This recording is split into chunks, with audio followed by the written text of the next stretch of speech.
Salutations et bienvenue à Entre trois films, épisode du 29 mai 2022. Je suis DJ Patoff et je suis avec Foxman et Yogi. Salut les gars. Salut. Au programme cette semaine, un peu de notre semaine naturellement, les sorties à surveiller, nos coups de cœur et aux nouvelles, des rumeurs pour Fantastic Four, une grand-maman pour Dominique Toretto et Star Wars Celebration.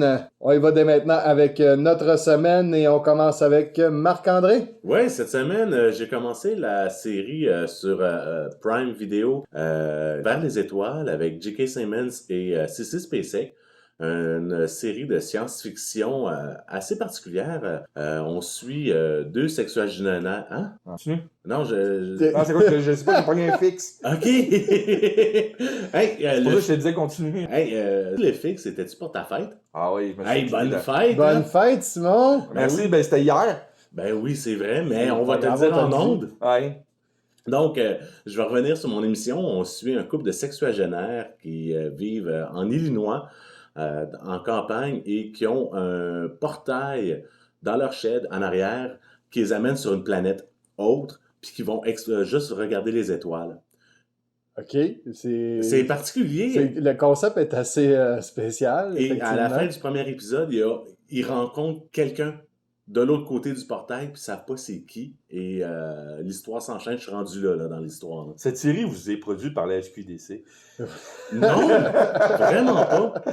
Non, c'est terre à terre. C'est très, très ratant. Tu vois vraiment le quotidien. Tu vois que Franklin, le mari, commence à perdre la mémoire. Sa femme, Irène, jouée par Sissy Spacek, des problèmes de santé, tout ça. Puis tu vois vraiment leur quotidien qui se voit dépérir. OK. Puis là, ben, ils voyagent dans l'espace. Oui, ils voyagent dans l'espace. Puis la seule chose qu'ils ont, c'est qu'un C'est ça, SQDC. il y a un module avec un beau paysage sur une planète qui ne savent pas c'est où. Puis quand ils vont au début de l'émission, c'est comme la 866e fois qu'ils vont. Ils disent vraiment là que. C'est comme moi à Disney, finalement. Oui. On répète le titre de la série? Vers les étoiles. Vers les étoiles. On va essayer, je vais me rajouter ça moi aussi. Sérieux, là, j'ai hâte de voir les autres épisodes. Comme j'avais dit il y a 2 semaines, la série est sortie vendredi de la semaine derrière. Et les 8 premiers épisodes de la saison 1. Là, j'ai hâte de voir la suite. Du côté de Simon, Moi, je suis allé au cinéma, j'ai encore écouté plein de films pas mentionnables. OK. J'ai réécouté le premier film, un des premiers films de Tom Cruise qui était Taps avec Timothy Hutton puis George C. Scott, qui est un des bons films sur les écoles militaires qui a été fait dans les années 80. Ensuite de ça, j'ai écouté Mission Impossible 1 et 2 et 3. OK, t'as Bon, vraiment non, mais une je me semaine suis- Tom Cruise. Oui, ben c'était quoi ce que j'ai pour aller dans la semaine pour aller voir Top Gun. Mhm. J'ai réécouté pour la première fois avec un bon cinéma maison Top Gun, d'ailleurs l'original, grâce à Marc-André qui m'a prêté sa copie en Blu-ray. Avais-tu essayé le 3D à l'intérieur? Ben oui, ben je l'ai écouté en 3D. Là. Et le 3D à l'intérieur, comment c'était? C'est pour une conversion, parce que le film n'a jamais été filmé en 3D, Non, on c'est s'entend, ça. là. Il est quand même bien. Parce que quand on voit tu sais, je veux dire, l'espace, je dis l'espace parce que l'air, quand ils sont dans les airs, la profondeur de champ entre les avions qui sont une par-dessus l'autre, c'est là que le 3D embarque vraiment OK. Puis là, ça donne un bon effet. Mais bon effet. quand les scènes normales à Miramar, tu pouvais enlever les lunettes, puis ça changeait Ça rien. change pas grand-chose. Non, non. De mon côté, moi j'ai continué encore pour une 3e semaine le coffret Ghostbusters quand même, c'est ce que je vous l'avais dit, c'est 140 épisodes, c'est long. J'ai commencé mon annuel visionnement de Seinfeld, que je regarde une fois par année. Et après ça va être Fresh Prince? Après ça risque d'être Fresh Prince, effectivement. Fait que je me tape Seinfeld à chaque année. C'est pour moi un coup de cœur à vie. J'adore cette série-là. Je trouve que c'est très irrévérencieux et c'est très new-yorkais. C'est rafraîchissant à regarder là, pour moi, en tout cas. Plein de blagues qu'aujourd'hui ne passera pas à la télévision. Ben, c'est la raison pour laquelle je l'aime tant que ça, je pense, la série. Je suis allé au cinéma avec mes 2 potes. Ouais. Fait que ça fait partie de ma semaine aussi. Si vous voulez savoir qu'est-ce qu'on en pense, on a notre émission. on a Spécial. 2 émissions spéciales. Une émission sans divulgateur pour ceux qui ne l'auront pas encore vu. Écoutez-le, parce que on fait quand même une bonne critique sans spoiler rien. Et une émission quand même où il y a pas mal plus de spoilers, puis... On se lâche tous. On se lâche un peu plus là, pour ceux qui vont l'avoir déjà regardé.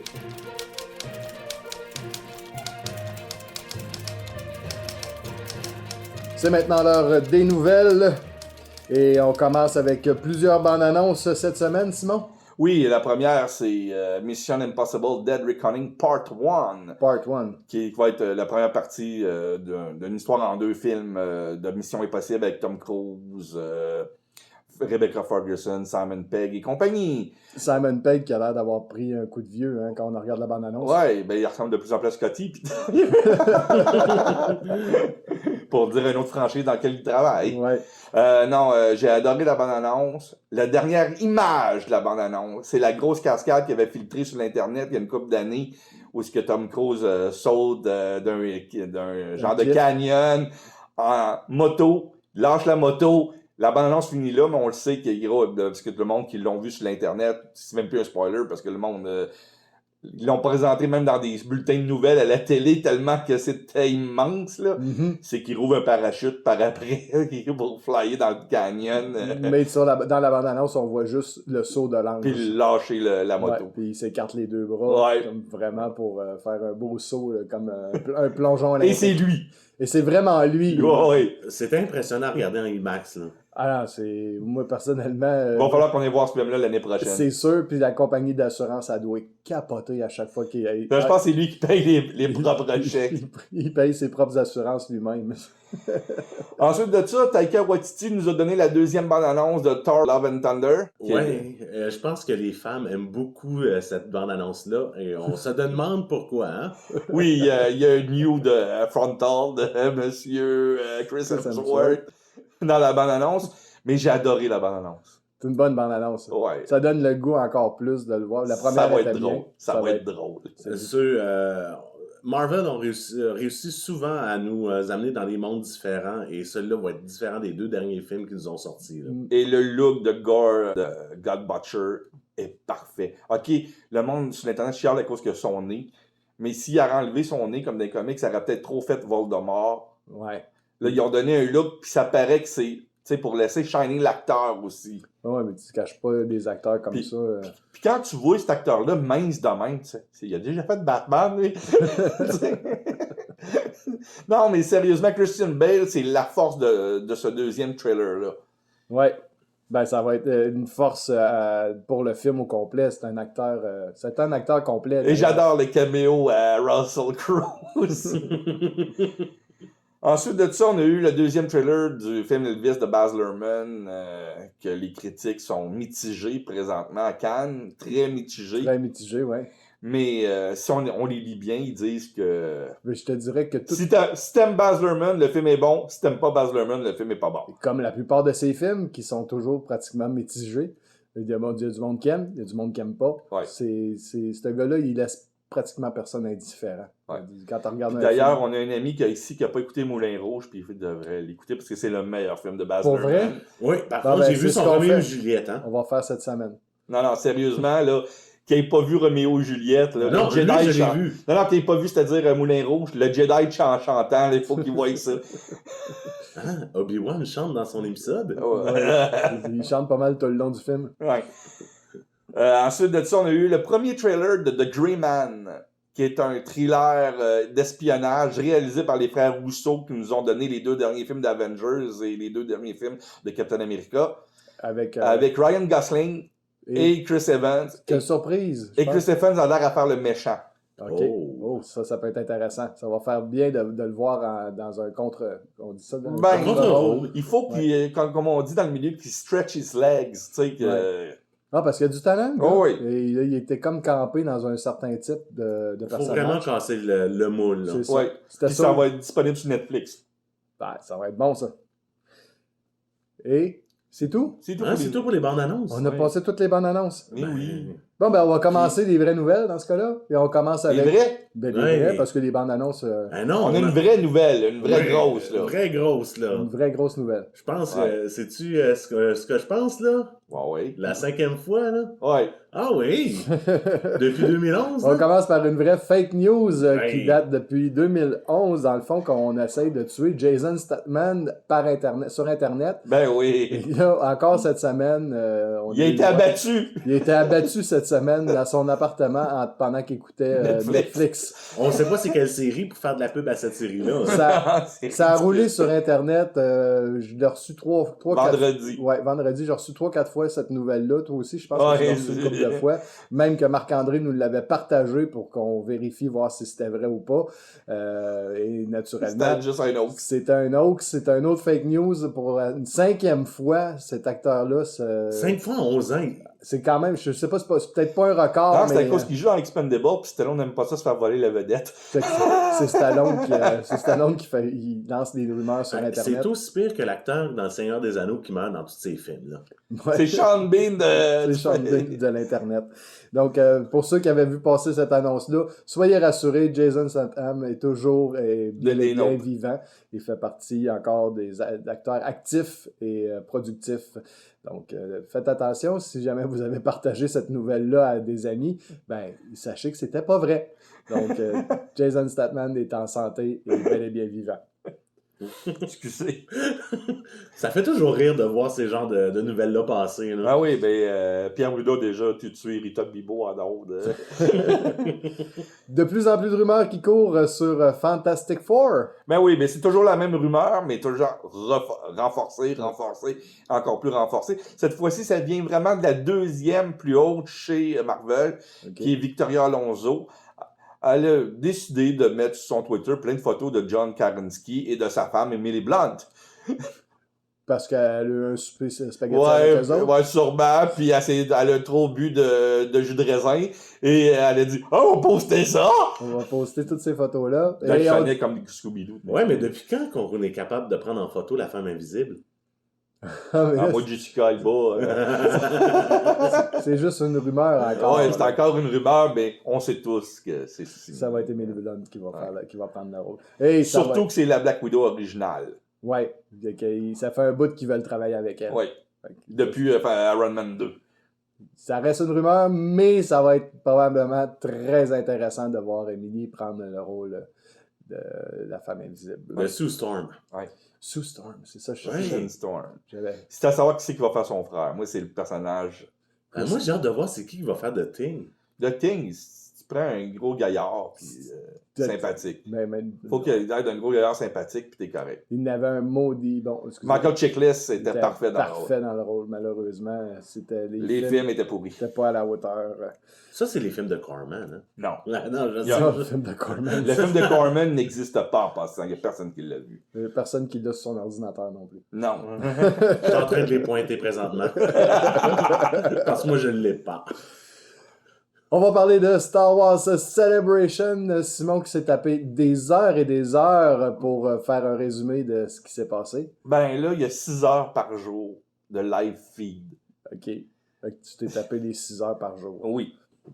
Alors, un gars qui était full occupé, t'as pris du temps pour... ouais, mais il fallait que j'attende. Il fallait pas que je fasse il fallait que je fasse d'autres choses parce que si j'aurais pas fait ça, on n'aurait pas eu la soirée qu'on a eue vendredi. Non, c'est sûr.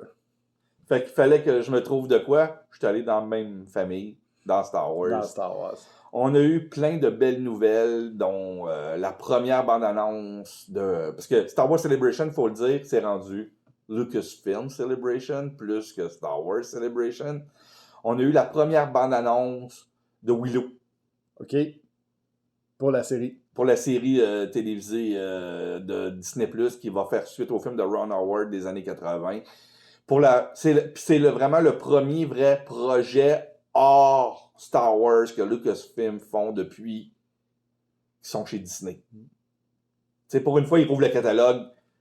Puis, qu'est-ce qu'on peut faire avec les... On n'a pas juste acheté Star Wars. Hey, il y a d'autres choses que Star Wars dans Star Trek-là. C'est ça.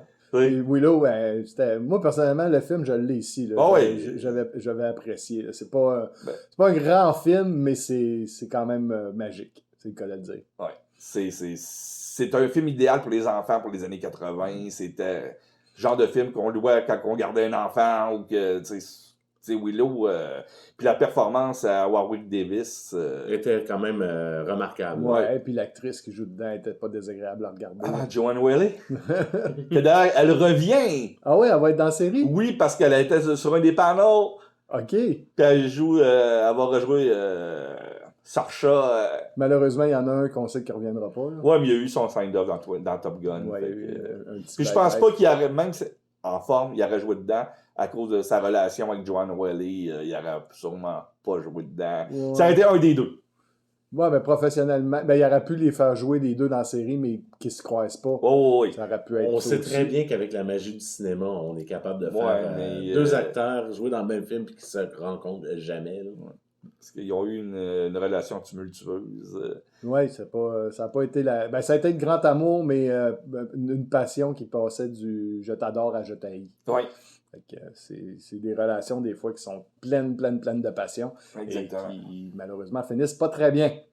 Ensuite de ça, c'est ça. on va faire les nouvelles non-Star Wars en premier. OK.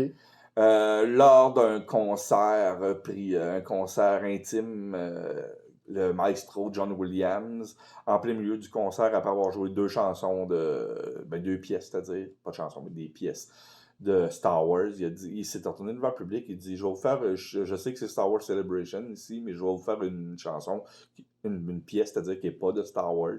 Il s'est mis à jouer The Raiders March d'Indiana Jones.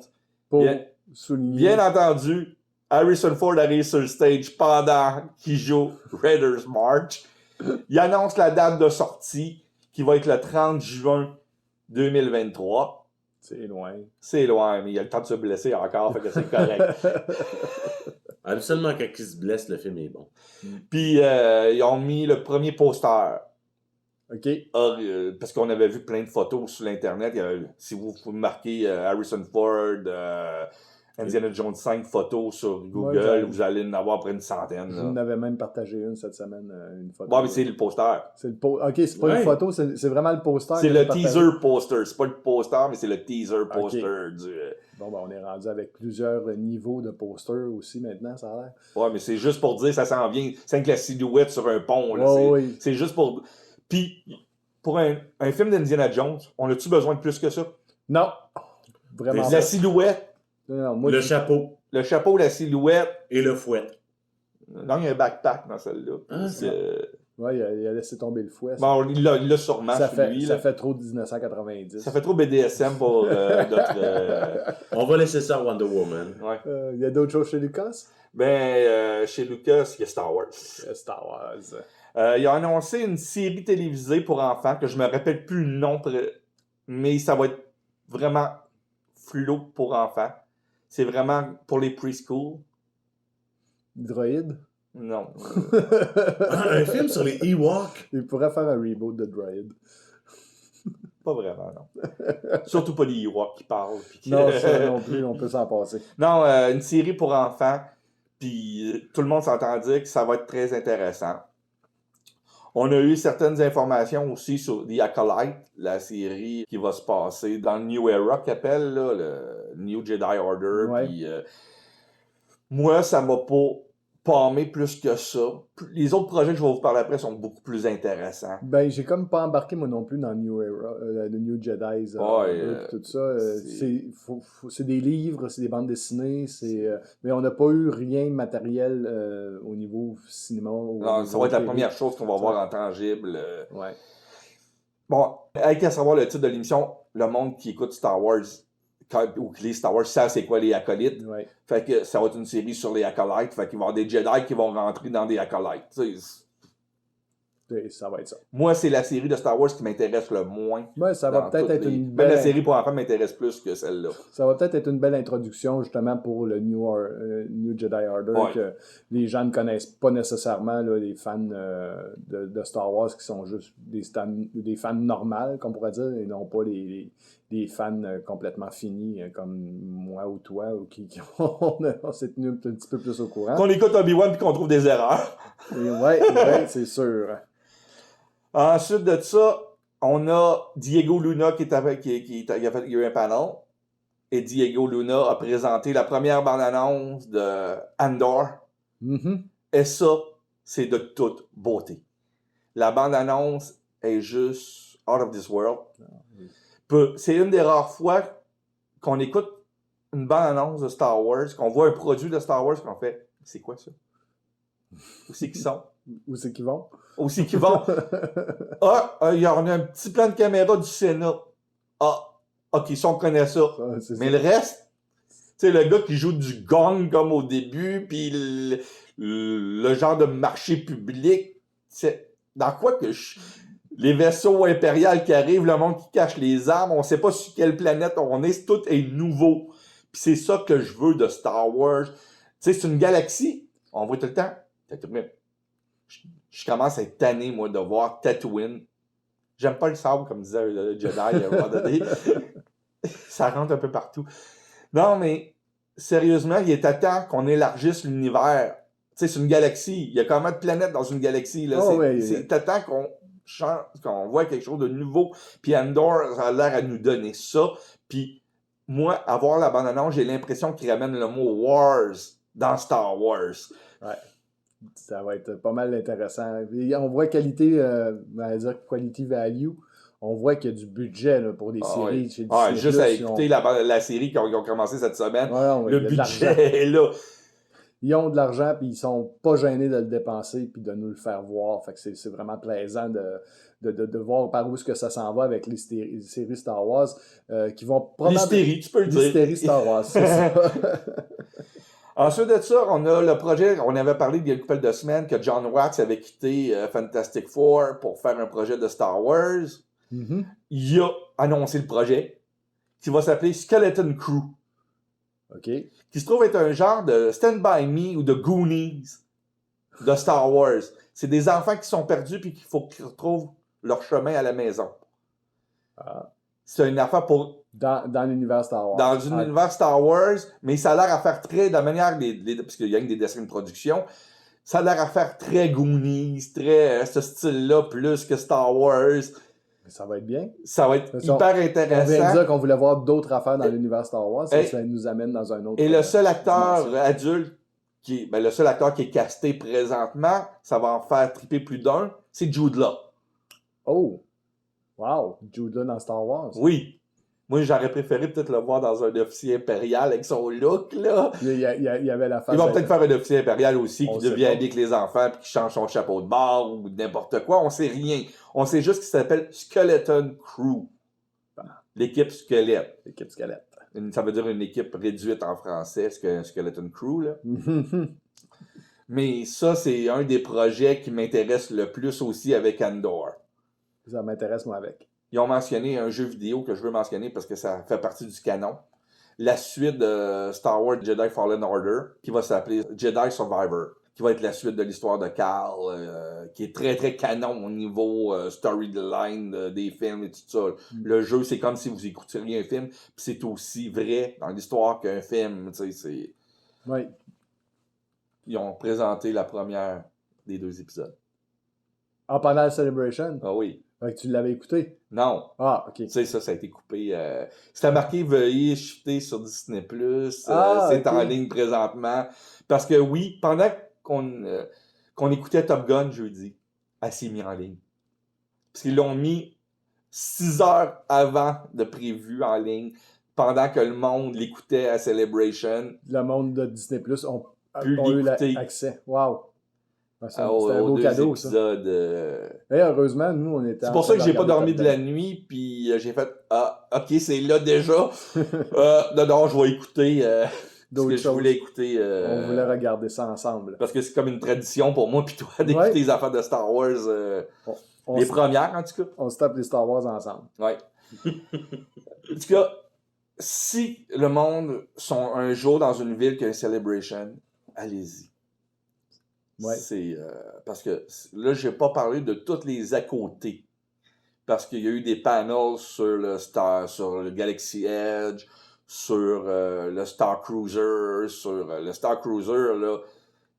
C'est quasiment un Westworld pour moi pis toi, Pat. Ouais, c'est ça. Un Westworld, mais de Star Wars. Ouais. Ou bien un Krusty World. Parce que c'est un LRP. sais, c'est un live-action role-playing game quasiment. Mais c'est pas ça. Ils te vendent ça comme un voyage. C'est 2000 $. Pour 2 jours. Pour 2 jours, ça, c'est le moins cher. Il y a des forfaits beaucoup Oui. plus chers. À 2000 pièces, tu couches dans ça ta bagage. Ouais. T'es dans un navire croisière dans l'univers Star Wars, pis t'as une histoire à suivre. Moi, j'en ai la chair de poule, j'arrête pas d'y penser, puis je me dis, faut que je me Un tape. jour, moi pis toi. Faut que je me tape ça. Non, mais il sûr. faut le faire ensemble, là, ça. Ouais. Là. Nous autres, on risque de battre le jeu. Ah, mais moi, je me connais 5 minutes après, je suis mort. La fin de semaine, elle va être On va discount draw, c'est sûr. C'est ça. Non, mais sérieusement, tout ce qu'on peut. Tu sais, parce que t'as un choix d'habits quand tu rentres. Il faut Ouais. que tu t'habilles. Moi, je m'habille en princesse Léa, c'est sûr. Ah, je viens plus avec toi. Je veux pas dormir dans la même cabine que toi. Parce que oui, c'est des cabines, là. Ah, je sais pas, mais sérieusement, peut-être un Wookie. Ah, on est bien à côté sur Wookiee. Tu passes la fin de semaine habillé avec un gros, T'as chaud. un gros habit de tapis. Puis c'est ça, tu peux pas sortir du vaisseau spatial. Non, parce que c'est une immersion complète. Là. La seule manière de sortir du vaisseau spatial, c'est que je pense que c'est le deuxième matin quand tu te réveilles, tu as le droit d'embarquer dans une navette. C'est-à-dire, OK, tu embarques dans un sas, ou que tu penses que tu embarques dans une navette, mais c'est un char en réalité. Puis il t'amène directement au spaceport de Galaxy Edge. OK, C'est comme si tu as une escale sur Batuu. c'est bon. Mais tu peux pas sortir du paramètre pour aller voir les mopettes 3D ou quoi que ce soit. Non, tu restes toujours dans Star Wars. Tu restes sur Batuu, dans le Galaxy Edge.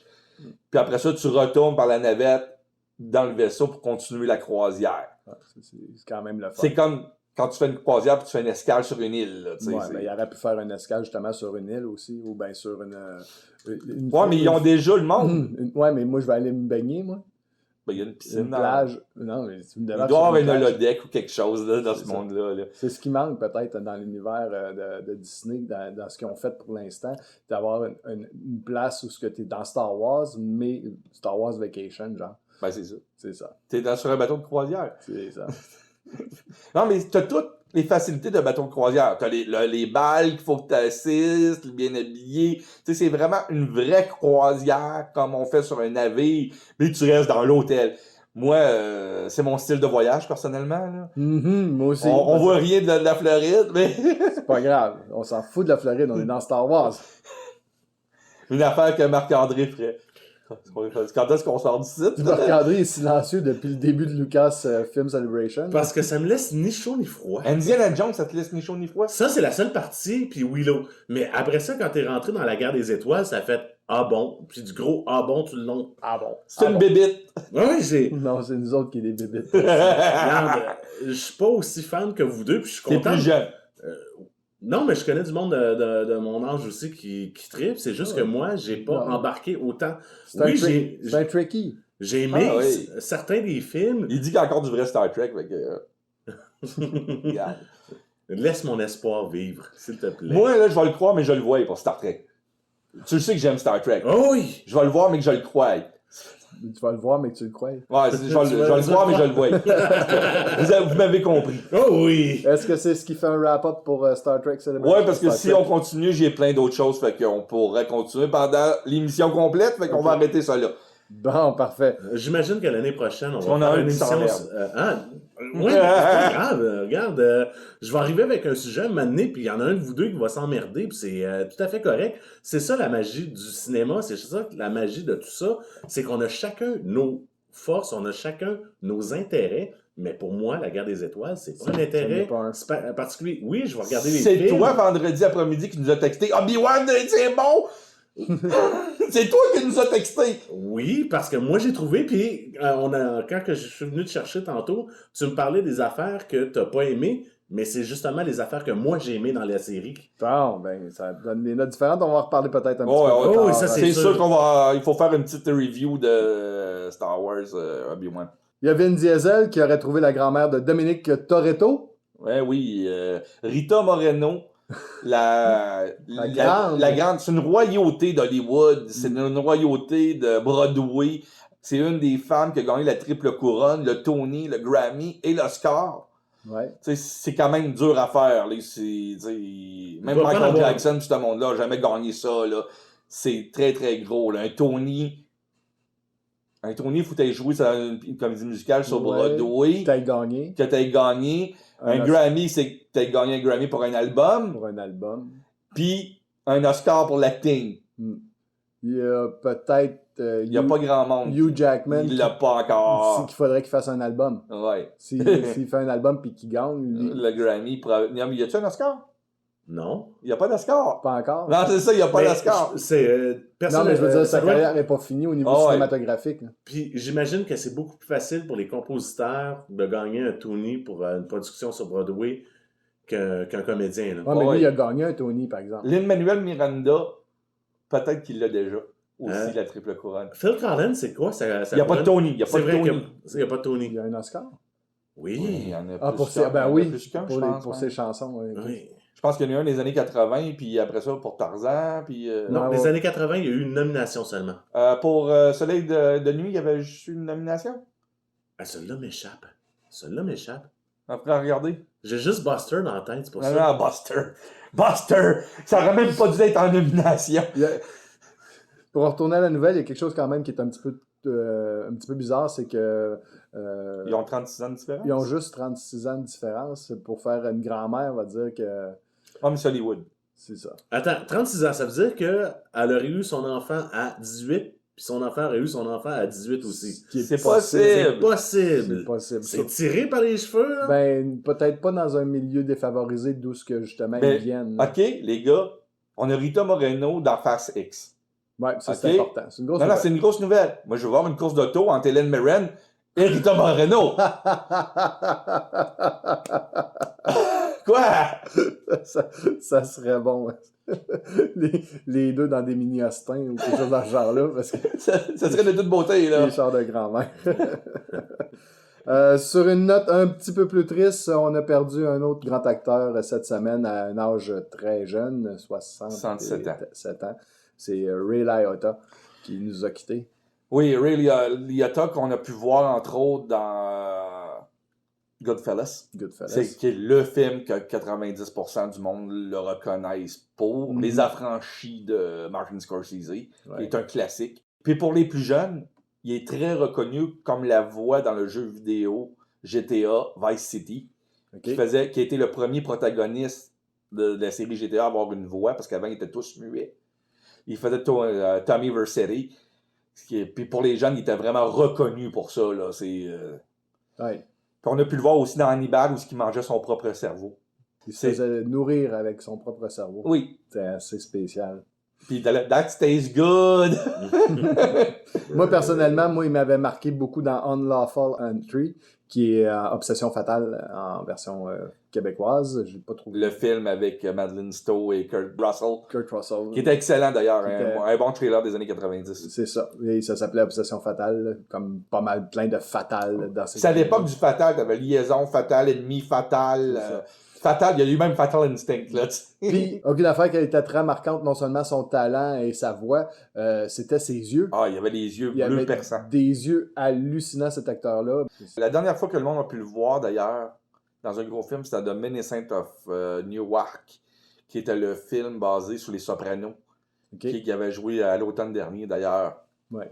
Il jouait souvent dans des films de ce type-là. Il y avait la gueule. Policier. Il y avait la gueule. Ouais, les trailers, c'était... Il y avait la gueule du mafioso. Une autre personne qui nous avait quitté la semaine dernière, qu'on n'avait pas souligné, mais là, on a monté un petit dossier pour souligner l'ensemble de sa carrière et de sa vie. C'est Vangelis. Oui. Marc-André. Oui. Evangelos Odysseas Papatanasiou.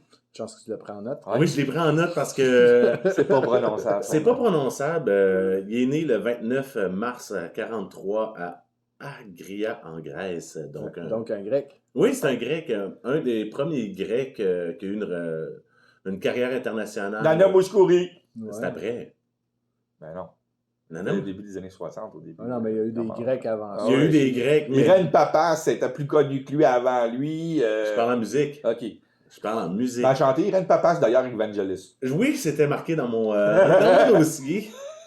Je cherche le nom du chanteur qui avait les cheveux... Demis Rousseff? voilà. Ah, c'était à la même époque. C'est la même époque. Ok, parce On que- joue ensemble. Et d'accord. je vais en reparler aussi de Demis Roussos. Hey, t'es en train de me voler mes punchs. Ouais, mais c'est parce que tu parles du seul grec, puis moi je cherche J'ai les pas grecs dit dans ma grec, tête. j'ai dit un des premiers. Un des premiers. Ok. Il a commencé à jouer du piano à l'âge de 4 ans et faire ses premières compositions à 6 ans. On en appelle ça un prodige. Un prodige, mais il était autodidacte. Il a jamais appris à jouer de la musique. Incroyable. Il sait même pas le solfège. Il a jamais appris ça. Il a jamais dû subir les cours d'histoire de la musique au conservatoire à le chanceux. Son premier groupe de musique a fait un groupe de jazz au début des années 60 qui a eu une certaine popularité en Grèce. Je suis allé voir un peu, mais ça n'a pas sorti de la Grèce, malheureusement, le son. La musique, c'est The Foreign Mix. Je sais qu'on serait capable de trouver des trucs sur YouTube. Si je trouve de quoi, je vous mets les liens. De toute façon, la musique que je vais parler aujourd'hui, je vais mettre des liens dans notre page Facebook, YouTube, pour vous donner une idée. C'est quoi le son des Miss Roussos? Pas des Miss Roussos, c'est Vangelis. De Vangelis. Parce que... Ok, vas-y. Non, qu'est-ce que t'allais dire? Non, j'ai dit ça ressemble un peu, là, parce qu'ils ont travaillé souvent ensemble. Ils ont fait 3 albums dans un groupe, parce que c'était ça en 68. C'était-tu l'époque de la Djellaba? Non, c'est un peu avant la Djellaba. Ah. Parce qu'en Moi, Demis 68, Roussos, à Paris, Demis Roussos a formé avec Vangelis et le groupe Aphrodite Chance, un groupe de rock, mélange de rock, de chansons françaises et tout ça, parce qu'ils chantaient autant en français, en anglais qu'en grec et en italien. Wow. Ils ont sorti 3 albums entre 68 et 72. Selon c'est qui composait la musique là-dedans, c'était, comme je disais, soit de la petite chanson comme Demis Roussos faisait que fait dans les années 70, ou du gros rock pesant à la Deep Purple par moment. Là. On passe du jazz à la musique de film au Puis rock. il a fini dans l'électronique, tu sais, fait En que... plus. Fait que- Lorsqu'ils ont enregistré leur 3e album en 72, le groupe a éclaté. Et c'est Vangelis qui a terminé la production. C'est l'album 666. Avec The Four Horsemen, tout ça? The Four Horsemen, que je vais mettre sur une des rares chansons que Demis Roussos chante sur l'album. C'est un album double. C'est une interprétation de l'Apocalypse de Saint-Jean. Un album qui a été banni pendant plusieurs années en Angleterre à cause de la chanson. On parlait de Irène Papas tantôt. Il y a la chanson Infinity où pendant 5 minutes, elle gueule, qu'elle jouit sur des sons de percussion. Ok. En 73, il a fait son premier album solo, Hurt, qui est quand même un très bon album, après tous ses projets. En 74, il y a eu l'invitation par John Anderson de rejoindre Yes, parce que Rick Wakeman venait juste de quitter le groupe, mais il a refusé. Mais il a gardé contact quand même avec John Anderson. Refusé de jouer avec Yes. Ouais, mais Wakeman était comme dur à remplacer, tu sais, veut dire, S'il y avait quelqu'un qui aurait été capable Ouais, de le mais faire. je sais, mais il n'y aurait pas eu la cape. Ouais. Mais pas juste ça, c'est que Vangelis disait... Il aurait peut-être mis une Djellaba, lui, avec. Peut-être. Mais Vangelis trouvait que de revenir dans un groupe de musique, ça allait réduire parce qu'il aurait fallu qu'il fasse des concessions musicales avec les autres membres. Ouais. Puis connaissant les autres membres de Yes, surtout le bassiste qui était très contrôlant. Moi, puis j'imagine déjà Vangelis était rendu ailleurs que de jouer dans des... Ben, à cette époque-là, il faisait déjà beaucoup de trames sonores de documentaires. Il a commencé en 72, des trames sonores de documentaires. Fait que... Ouais. Il y avait déjà une autre voix où il s'en allait.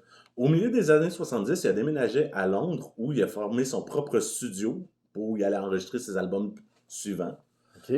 En 79, il retrouve John Anderson pour former le duo John and Vangelis. Yes! Qui ont sorti... Non, sérieusement, Tout Yes, c'est un jeu de mots à cause que Yes d'Anderson. Ouais. Mais Yes, parce que c'est mon gros trip Vangelis, c'est ce groupe-là. Ils ont sorti coup sur coup en 80-81 les albums Short Stories et The Friends of Mr. Cairo. Oh! Friends of Mr. Cairo, tu vas peut-être plus nous en parler de quel film qui est inspiré cette chanson-là. C'est une lettre d'amour à Casablanca. D'ailleurs, on entend des fausses voix à la Peter Lorre parce que tu entends des waves comme d'un film, des petits bouts d'un faux film. Puis il y a une des personnes qui fait les voix qui copie la voix Peter Lorre qui jouait dans Casablanca. Puis c'est une pièce que j'écoute vraiment très, très, très souvent. C'est une de mes pièces musicales de cette époque-là préférées au niveau rock. J'ai tout le temps tripé sur la baseline de cette chanson-là. C'est juste débile, là. C'est une Pour moi, chanson parfaite. La voix de John Anderson est parfaite. Le clavier, la basse, la batterie, le changement de rythme. Et même si la chanson dure 12 minutes, ça vaut la peine. Je vais la mettre sur le... c'est très particulier, par exemple. Oh oui! T'entends comme des bouts de film à travers, puis... Des sons de fusils, Ouais. des véhicules, tout ça. Je vais continuer son histoire. Les années 80, c'est les années de consécration. Oui.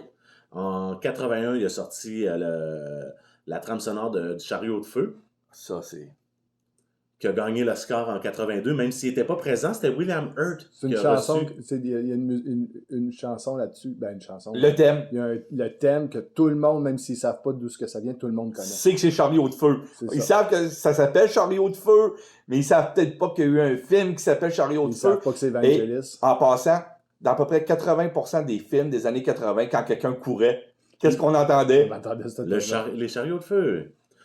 Après les chariots de feu, il a commencé à travailler sur la trame sonore de Blade Runners, qui a quand même eu une nomination au BAFTA et au Golden Globe pour cette trame sonore-là. C'est une trame C'est sonore. une des meilleures trames sonores de science-fiction jamais été faite, là. Et ce qui est intéressant, je vais essayer de mettre la main là-dessus, c'est qu'on a la trame sonore du film, mais comme il y avait plein de scènes qui sont encore coupées, il y avait de la musique pour ces scènes-là. Vangelis a sorti il y a quelques années une version double avec tous les titres coupés. Il y a 8 releases en passant de la trame sonore, hein?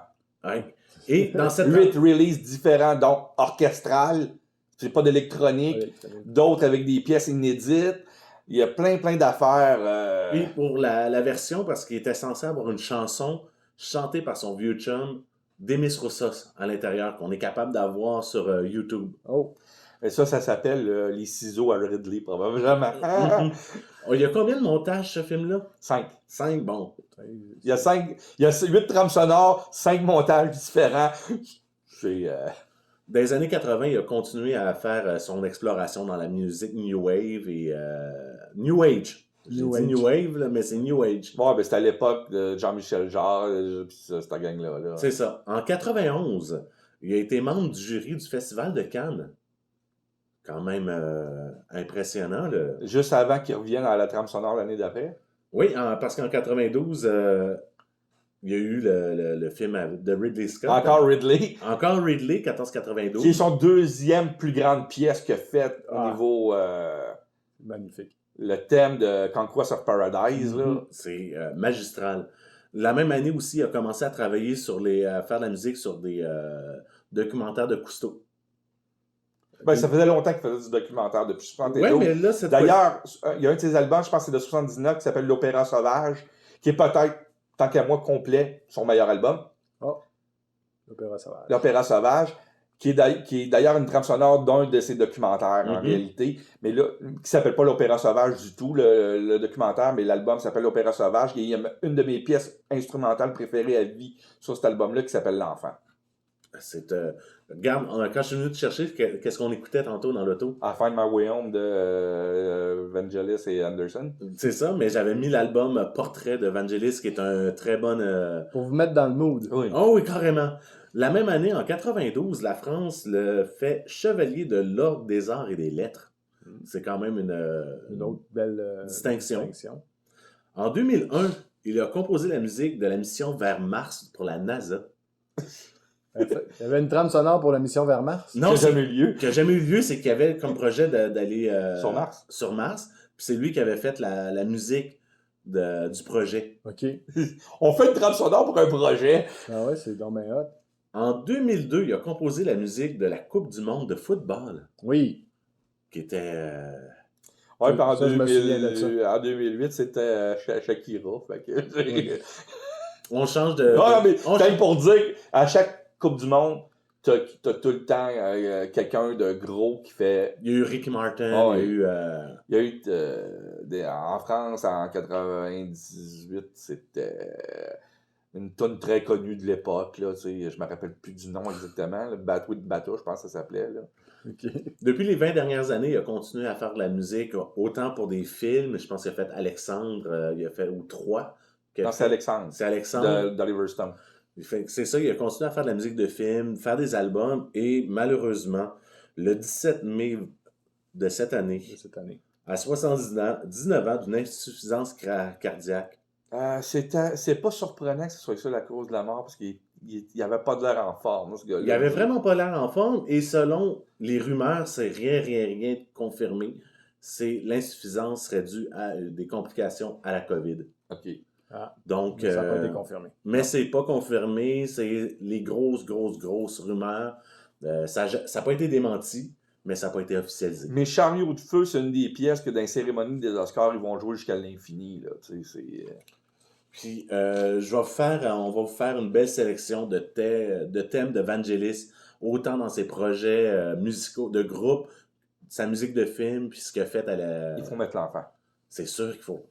Chariot de feu, L'Enfant, Conquest of Paradise, c'est les 3 qui vont être sûrs. Parce que L'Enfant a une distinction. C'est une des pièces que d'autres auteurs ont pris pour incorporer dans une trame sonore sans que ça fasse partie de la trame sonore, sans dire que c'est Vangelis. C'est Ennio Morricone l'avait fait avec les Beatles pour Once Upon a Time in America, mais Maurice Jarre l'a fait pour L'Année de tous les dangers avec Vangelis et L'Enfant.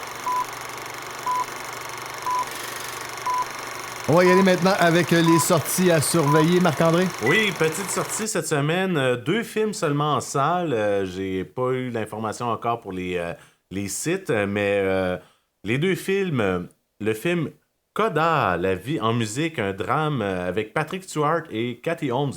Un film québécois. Oui, un film québécois. Qui ont eu l'originalité d'appeler ça Coda. Oui, mais c'est à cause que c'est un terme Coda. Ouais, ça a un autre nom en dessous aussi, celui-là. Mais c'est parce qu'il y a un film qui était nominé aux Oscars qui s'appelle comme ça. Le film était censé sortir en 2019, mais à cause de la COVID, ça n'a pas sorti en salle encore. Il était supposé sortir avant. Moi, j'avais changé le nom. Et Coda, c'est parce que c'est l'histoire d'une journaliste qui rencontre un compositeur en fin de vie. Fait que c'est la Coda de sa vie. C'est la Coda de sa vie. Mais c'est un film québécois avec Patrick Stewart. Oh! Tu sais, c'est ça qui est hot, là. Ah, c'est bien. Je savais pas que Patrick Stewart il jouait dans des films québécois. Et Cathy Holmes. Il y a quelqu'un qui avait du budget. Oui. Ouais. Ou un bon scénario. Probablement. Et l'autre sortie à surveiller, et c'est le film qu'on a tous hâte, les 3 autour de la table, Les Crimes du futur de David Cronenberg. Wouhou! Ça va être bon, ça. Oui, ça va être particulier, mais nous autres, on va être trippés, là. En tout cas, moi, c'est sûr, je vais triper.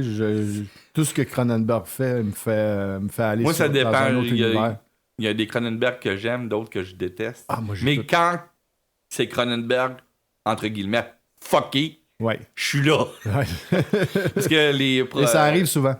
Les Eastern Promises, les Story of Violence, puis les M. Butterfly, je suis pas. T'es pas là. Ah non, t'as pas aimé Story of Violence? Ben, j'ai trouvé ça bon. Mais ça aurait pu être réalisé par n'importe qui, tu sais. Ouais. C'est pas Vidéodrome, c'est pas Frisson. Exact, c'est pas Cronenberg. C'est ça, c'est pas Dead Ringer, c'est pas Naked Lunch. C'est pas Existence qui D'ailleurs, le look de Crime of the Future ressemble au look d'Existence. Le design des trucs a l'air à ressembler beaucoup à Existence. Ouais, ça risque d'être le fun. C'est pas un film pour tout le monde, par contre, mais j'ai hâte de le voir, là. C'est pas une sortie en tant que telle, mais je vais juste rappeler aux gens, parce que je pense que ça va être le film de l'été. Il y a toujours Top Gun en salle. Là. Oui. Allez-y. Oui. Après ça, vous écoutez notre émission spéciale de Top Gun avec. Oh, pour faire de la pub! Hey, tu me devances, toi, là? J'essaie pareil. Tu pourras la refaire, c'est pas grave. C'est juste drôle. Ouais. Y avait-tu. Non, comme j'ai dit tantôt, j'ai pas eu la liste encore. Ça n'a pas sorti des séries. Les séries à TV. Il y en a 2. Tu sais que le monde n'a pas eu le temps de les écouter. On peut les mentionner encore. Stranger Things. Que j'avais parlé la semaine dernière. Ouais, mais c'est quand même sorti c'est quand même vendredi. gros que j'ai pas commencé à regarder. Puis Obi-Wan... qui est sorti... on pourrait en parler pendant des heures si on commence à parler d'Obi-Wan. Parce qu'autour de la table, on n'est pas unanime à Obi-Wan. Non. Mm-hmm. Les fans de Star Wars ont détesté. Et pas détesté. Le détester est un très grand mot. Disons qu'ils l'ont pas apprécié à la... Ben là, on a été coupé pendant l'émission d'ailleurs par un autre grand fan de Star Wars qui était d'accord avec nous autres là-dessus. coup de cœur de la semaine. Regarde, on va y aller tout de suite avec nos coups de cœur. Comme ça, on va pouvoir embarquer directement dans le vif du sujet. On va commencer avec Marc-André, ton coup de cœur de la semaine. Moi, c'est très simple, c'est Top Gun, mon coup. Top Gun. Et je pense qu'on a tout dit durant les 2 émissions qu'on a enregistrées, celui qui est déjà sorti, puis l'autre qui va sortir soit lundi ou mardi. On peut dire que c'est bon. Mais on peut dire que c'est très bon, mais si vous voulez plus de détails là-dessus, écoutez nos émissions. Effectivement. Sinon, on va se répéter. Ouais. On n'a pas l'habitude de se répéter. On autour se de la répète table. jamais. Jamais. Voyons donc. Simon, de ton côté? Moi aussi, c'est Top Gun Oh. et Obi-Wan égal. Non, t'as pas le droit de faire ça. Oui, j'ai le droit parce que je peux pas Non, choisir. t'as pas le droit. Ouais. C'est un coup de cœur. Ah, c'est Obi-Wan d'abord. Non, mais t'as pas le droit de faire ça, sérieux. À cause d'Ozzy, c'est Parce Obi-Wan. que moi, c'était... Non, mais on a parce le que moi, droit. c'était Top Gun et Obi-Wan Mais sérieux, c'est les deux. aussi. Les deux sont... Puis c'est pas juste Obi-Wan, c'est le fait que ça faisait longtemps que j'avais pas écouté de Star Wars tout seul sur mon divan avec mon meilleur chum à écouter Star Wars. Tu sais, c'est pas pareil. Tu sais, c'est la soirée qu'on a eue. Ouais, ça faisait depuis Mandalorian qu'on avait pas fait Ouais. ça. C'était le fun. Ah, vous l'avez pas fait pour Boba Fett? Non, Boba Fett, on a comme fait Ah. Je sais Ouais, pas c'est pourquoi. ça. Puis en écoutant le premier épisode, on a fait aussi Ah. Ah, Il y a des choses qui arrivent, hein? Ouais. Mais c'est pas mauvais, Obi-Wan. Au contraire. ah non, au contraire, c'est mon coup de cœur. C'est à Moi, cause que pour les fans pointilleux de Star Wars, il y a des affaires que tu fais non. Ça se fait pas. Et c'est le pourquoi que peut-être moi j'ai apprécié ça, c'est que comme je suis pas un fan pointilleux qui est capable de dire telle référence de telle histoire, telle histoire. Il y a un prop qui m'a agacé combien de temps en l'écoutant. Ah, tout le long. Dès qu'on l'a vu, dès qu'il a ouvert la boîte pour aller récupérer son... Lightsaber, je sacrais. Moi, j'ai pas compris. Je comprenais pas. Lui, il était dans le déni, puis moi, je capotais, je sacrais à chaque fois qu'on le voit. Puis moi j'ai fait enfin il va le chercher. Ouais, Non, mais mais c'était c'est pas pas ça. son sable laser, c'est ça qui arrive. C'est pas le bon. Non, c'est pas d'où ce qui vient. Puis, tu sais, à la limite, il nous aurait donné une petite scène explicative pourquoi il est rendu avec ce sable-là plutôt qu'un autre. Ou juste nous dire ah ben non, mais ça, c'est un sable qu'il avait ramassé en plus de celui-là d'Anakin pendant la mort. Puis le sien, il est caché encore plus profondément parce qu'il y a un lien avec la Ouais. force. D'un autre T'sais, côté- n'importe quoi qui aurait pu nous expliquer pourquoi. Il y a combien d'épisodes qu'il va y avoir dans la saison 1? 6. 6. Là on a eu... Saison, il n'y aura pas de saison 2, c'est Ok. une maxi-série, là. OK, dans les 6 épisodes, peut-être ça va être expliqué plus tard. Non, il retournera pas à Tatooine avant le dernier épisode. C'est peut-être là qu'ils vont l'expliquer. Non. Regarde. il y a eu- Ça, c'est là, pas- c'est de chercher des pouces qu'il n'y en a pas. Parce que Star Wars, c'est Star Wars. Star Wars, c'est un monde, OK? Star Wars, tout le monde sait de tel prop a de l'air de telle chose. D'ailleurs, quand que le Jawa donne le jouet, tout de suite, j'ai fait « Hey, c'est le jouet que Luke joue dans l'épisode 4! » Oui, j'avais pas remarqué que c'était un jouet, fait que je pense. Ben, aussitôt que tu l'as revu par après, t'avais raison, c'est ça. C'est ça. Tu sais, les sabres, on les connaît. Il y a des sites web qui expliquent les sabres. Mais mets-toi dans la tête de monsieur, madame, tout le monde qui le Puis, non, regarde. non, c'était à cause que... Ouais, mais... Mets-toi dans la tête de monsieur... Parce que T'as le devoir en tant qu'artiste, quand tu fais un film, de back-checker tout. Ou sinon, de l'expliquer. Oui. Puis- C'est la moindre des choses. Puis il nous aurait pas... Il l'aurait expliqué au début, il l'aurait pas expliqué à la fin. Ça m'a pas scrappé mon plaisir. Non, de moi non regarder. plus, mais ça m'a... Tu sais, je suis comme un Asperger de Star Wars, tu sais. Ça me grattait partout. Moi, J'avais je des regarde crises aller, là, urticaires. puis je ris tellement. Non, mais j'avais là. des crises urticaires juste à cause de ça. Hey, moi, je suis un fan de Star Trek, puis je suis pas aussi pointilleux là-dessus, là. Ouais, Ouais, mais Star Wars, c'est de religion. Star Trek, il y a plein de props qui changent d'un épisode à l'autre, puis personne s'en. Puis Star Trek, là, ils se foutent carrément de ces genres d'affaires-là depuis 2008, OK? On s'entend, là. Ils s'en calissent. Moi, je te dirais que même depuis TOS, ils se foutent un peu des props. Non, mais tu sais, à Star, depuis 2008, ils montent un Klingon Battle Cruiser, puis ils disent que c'est un Warbird. Tu sais, Ouais. ils se foutent de ça dans Star Trek. Tandis que Star Wars, ils n'en ont jamais foutu. Ça a Non. tout le temps été... Ça coche. Là, t'écoutes ça, tu fais... Ah, mais ça fit pas, cette affaire-là. Il y a un drôle de sabre. Ouais, c'est ça. Mais sinon, moi, personnellement, j'ai bien aimé la vitesse du premier épisode. Moi, c'est le contraire. J'ai trouvé que ça faisait très contemplatif, ça faisait très ermite. Moi, j'ai adoré la répétition des scènes. J'en aurais coupé une ou deux. Moi, non, pas moi, pour montrer la lourdeur de son quotidien. Ben c'est ça, le gars, il est comme forcé à l'ermitage, puis c'est comme plate ce qu'il a à faire, parce qu'il faut qu'il se nourrisse. C'est un héros, le gars, c'est un grand héros de guerre. C'est peut-être à cause que le rythme des montages Star Wars ont tout le temps été pareils. Oui. De tous les projets ever, le montage a tout le temps été dans le même moule, puis cet épisode-là coupe ce moule-là. Je vais revenir à de quoi que vous avez parlé tantôt dans le Star Wars Celebration. Vous aviez hâte de voir de quoi de différent. Là, on a de quoi de différent, puis vous êtes en train de chier dessus. T'as vu avec le premier épisode? Comment ça, vous? Moi, je viens de dire que j'avais adoré le rythme. Non, mais on parle pas de rythme, là, on parle d'univers. C'est pas pareil, là. Ouais. C'est pas pareil. C'est deux affaires diamétralement opposées. Le rythme et l'univers, c'est deux affaires complètement opposées. Personnellement, je trouvais que ça faisait une belle représentation du quotidien d'Obi-Wan. J'ai préféré le deuxième épisode qui était monté comme du Star Wars. Oui. Que j'ai pas vu encore, j'ai juste eu le temps de voir le premier. Le deuxième épisode qui était très, très rapide, très le fun. On s'attendait à avoir déjà de l'action pas mal plus, mais bon, on l'a senti que ça s'en vient. Là. Ouais, puis la finale, sans dire aucun spoiler, la finale du dernier épisode, du deuxième. C'est son père? Non. Mais on peut dire encore une fois que il y a une certaine rédemption envers un acteur qu'on va voir, j'imagine. Ils vont tout faire pour que cet acteur-là soit pardonné, probablement, pour les prequels. Oui, ça c'est sûr. Mais c'était tellement drôle. Il y a un acteur qui apparaît dans le premier épisode que moi, au début, on voit son monde, on voit sa planète. Puis, ils n'ont pas le budget pour l'amener. Il sera pas là. Tout le long de l'épisode, moi et Pat, on se regardait. Non, il sera pas là. Non. Puis quand Jimmy Smith apparaît, on a fait Yes! On a Bail Organa. C'était tellement facile juste mettre la mère. Non, j'avais reconnu. Ouais. Savais-tu qu'il s'appelait Bail Organa? Ben oui. OK. J'ai peut-être vu les films au moins souvent que vous autres, mais au moins je sais c'est qui. Oui. Un personnage que j'ai pas reconnu sur le coup, un acteur en fait que j'ai pas, qui est pas un acteur. En tout cas, ça devient compliqué un peu. Le gars qui a deux grandes franchises à lui à son fichier présentement. C'est Flea que je n'avais pas reconnu sur le coup. Non. Mais non, pas sur la première image. Moi, au début, j'ai fait c'est-tu lui, mais j'étais pas sûr. C'est ça. Puis quand on l'a revu après, j'ai dit ben oui, c'est lui. Puis c'est confirmé dans le générique à la fin. Et on ne le reverra pas dans la série.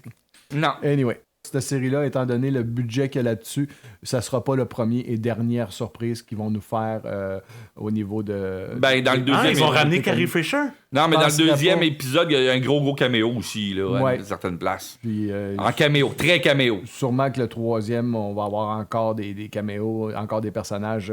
Parce que on va le dire, on s'attend... Moi puis Simon, on se l'a dit pendant qu'on regardait, on s'attend à voir Liam Neeson pendant la série. Ben, c'est ce que ça donne comme impression dans le premier épisode. Quand on voit le recap au début du premier épisode, ça finit dans « En train de manger pour toi. Ouais. Communiquer avec ton maître Qui-Gon. » C'est ça. Tu l'entends dans le recap. Il n'aurait pas mis cette scène-là dans le recap si ça serait pas important. Puis de la façon qu'on a vu le budget sur ce film-là, on sait qu'ils ont les moyens de se payer Liam Neeson. Puis le retour des animatroniques au lieu des CGI. Ça, c'était le fun dans le marché, là. Oh oui. C'était plaisant. Les maquillages aussi, on a remarqué une couple de maquillages qui faisait comme OK, là, on est Old school Star Wars. Exact, on n'est pas dans le CGI, là. Ça donne de la job à du monde, des artistes qu'on apprécie beaucoup dans le monde du cinéma, puis qui malheureusement depuis ça a l'air tellement mieux. Souffrent. Ça a l'air tellement plus Star Wars. Les maquilleurs professionnels, les gens d'effets spéciaux qui, depuis l'avènement du CGI, sont comme mis de côté de plus en plus, dans une série Disney+, sont ramenés à l'avant-scène et se font donner des jobs.